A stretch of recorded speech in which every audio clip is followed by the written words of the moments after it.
សួស្តីបងប្អូនដែលនិយមស្ដាប់កាហ្វេកន្លងថ្ងៃនេះថ្ងៃនេះយើងធ្វើគ្នាថ្មីណាហើយឆ្នាំខ្ញុំក៏ខកខានវីដេអូបង្ហាញពីមិនចូលបងប្អូនទីច្រើនខែហើយ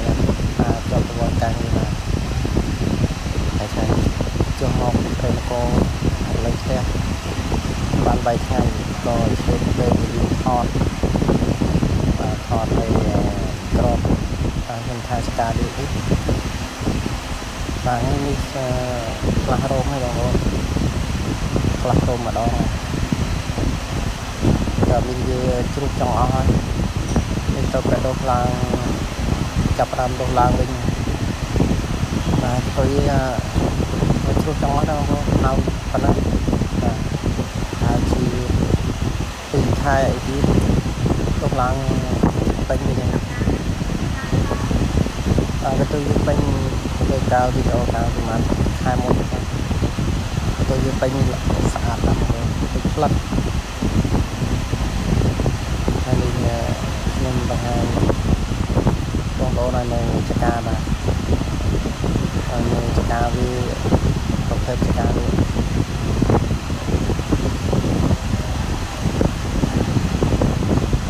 អត់បានថែទាំទេទុកឲ្យញ៉ាំបងគាត់មើលបាទចប់ទៅធ្វើការរកចាក់នេះបងប្អូននៅចកា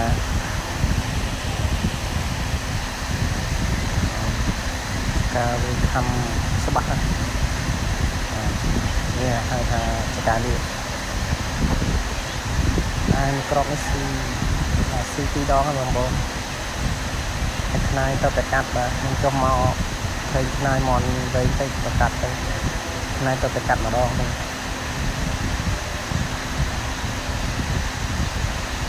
សឹកខ្នាយល្អបងប្អូនហើយជិះ2ខែទៀតនេះរោមខ្ទុយអីហ្នឹងដុះឡើងពេញវិញ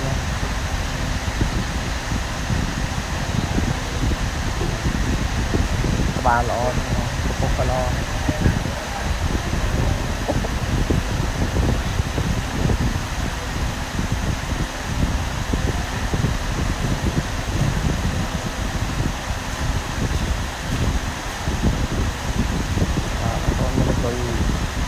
มันเลยที่มันเลย